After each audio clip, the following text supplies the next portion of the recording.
என்னாச்சு இவளுக்கு? ஒரு நாள் கூட இப்படி படுக்க மாட்டாளே. சின்ன பொண்ணே, சின்ன பொண்ணே, ஏன் இப்படி படுத்திருக்க? என்னாச்சு? இதே ரொம்ப வயிறு வலிக்குது, உடம்பு வேற சரியில்லை.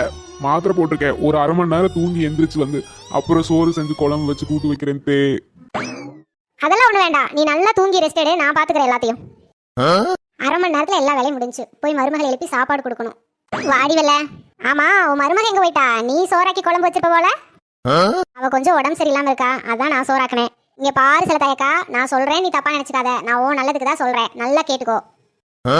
என்னடி சொல்லு? இப்படி எல்லாம் உன் மருமகளுக்கு செஞ்சு கொடுக்கறது உனக்கு நல்லது இல்லடி. இதையே பழக்கப்படுத்திடுவா. அப்புறம் ஆவுனா போய் முக்காட போட்டு படுத்துக்குவா.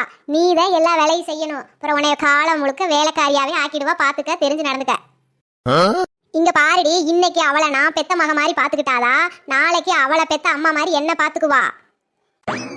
என் மருமக எப்படிப்பட்டவ, அவ குணம் எப்படி, நான் எப்படிப்பட்டவ, என்னோட குணம் எப்படி, என் குடும்பத்துல என்ன நடக்குது ஏது நடக்குது எல்லாமே எனக்கு தெரியும். நீ ஒண்ணு எனக்கு சொல்லி புரிய வைக்க வேண்டாம். வர்றியா? குடுக்குற தின்னு போட்டு வாயை மூடிக்கிட்டு பேசாம போய்கிட்டே இருக்கணும். என் குடும்ப விஷயத்துல தலையிட்டு எனக்கு என் மருமகளுக்கு தேவையில்லாத சண்டை ஏற்படுத்திட்டு போயிடாத. நீ நல்லா இருப்ப.